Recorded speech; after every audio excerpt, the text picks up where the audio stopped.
കഷ്ടപ്പെട്ട് ചെയ്യാതെ ഇഷ്ടപ്പെട്ട് ചെയ്യുന്നതിലാണല്ലോ കാര്യം. അതുകൊണ്ട് തന്നെ സമയം എടുത്താലും സാരമില്ല, നല്ല ആസ്വദിച്ച് തന്നെ ചെയ്തു വരികയായിരുന്നു. ഈ ഒരു പോർട്രേറ്റിൽ കുറച്ച് പ്രതീക്ഷ ഉണ്ടായിരുന്നെന്ന് വേണമെങ്കിൽ കൂട്ടിക്കോ. പക്ഷെ സത്യം പറഞ്ഞു കഴിഞ്ഞാൽ എനിക്ക് ഔട്ട്പുട്ട് കിട്ടിയത് എനിക്ക് അത്രയ്ക്ക് അങ്ങോട്ട് ഇഷ്ടമായിട്ടില്ല. എവിടെയാ എന്താ സംഭവിച്ചതെന്ന് എനിക്ക് കറക്റ്റായിട്ട് അറിയില്ല. ഇനി നിങ്ങൾ കണ്ടിട്ട് എവിടെയാ അപകടം ഉണ്ടായെന്ന് വെച്ചാൽ ജസ്റ്റ് ഒന്ന് പറഞ്ഞാൽ മതി, ഞാൻ നെക്സ്റ്റ് ടൈം ശരിയാക്കാൻ നോക്കാം. ഒന്നാമത്തെ കാര്യം, എനിക്ക് പെയിന്റിങ്ങിൽ വെച്ചിട്ട് പുറകോട്ടാണ്.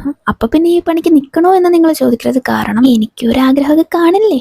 എന്നാ പിന്നെ സ്വന്തമായിട്ടങ്ങ് വരച്ച പോരെ, എന്തിനാ ഇങ്ങനെ മറ്റുള്ളവരെയും കൂടെ ഇങ്ങനെ വെറുപ്പിക്കുന്നത് എന്ന് ചോദിക്കരുത്. കാരണം ഒരു ജീവിതമല്ലേ ഉള്ളൂ, നമുക്ക് ഇഷ്ടമുള്ളതൊക്കെ അങ്ങ് ചെയ്യുക, അത്ര തന്നെ. ഇതിൽ കൂടുതൽ എനിക്ക് ഈ പോർട്രേറ്റിനെ കുറിച്ച് പറയാനൊന്നുമില്ല. ഒരുപക്ഷെ നിങ്ങളിത് ട്രൈ ചെയ്യുകയാണെന്നുണ്ടെങ്കിൽ ഫാർ ബെറ്റർ ആവും. സോ നിങ്ങളൊന്ന് ട്രൈ ചെയ്തിട്ട് അഭിപ്രായം പറയാൻ മറക്കണ്ട. പിന്നെ വീഡിയോ ഇഷ്ടമായിട്ടുണ്ടെങ്കിൽ ലൈക്ക്, ഷെയർ, കമന്റ്, സബ്സ്ക്രൈബ് ഒന്നും ചെയ്യാൻ മറക്കരുത്. ട്രൈ ചെയ്തിട്ട് എൻ്റെ ഇൻസ്റ്റഗ്രാം ഐഡിയിൽ അയച്ചു തന്ന ആ ഫോട്ടോയും പേര് ഞാൻ അടുത്ത വീഡിയോയിൽ കാണിക്കാം. ഫൈനൽ ലുക്ക് ഇതാണ്. എൻ്റെ എഫേർട്ടിനെങ്കിലും ലൈക്ക് ഇട്ടൂടെ.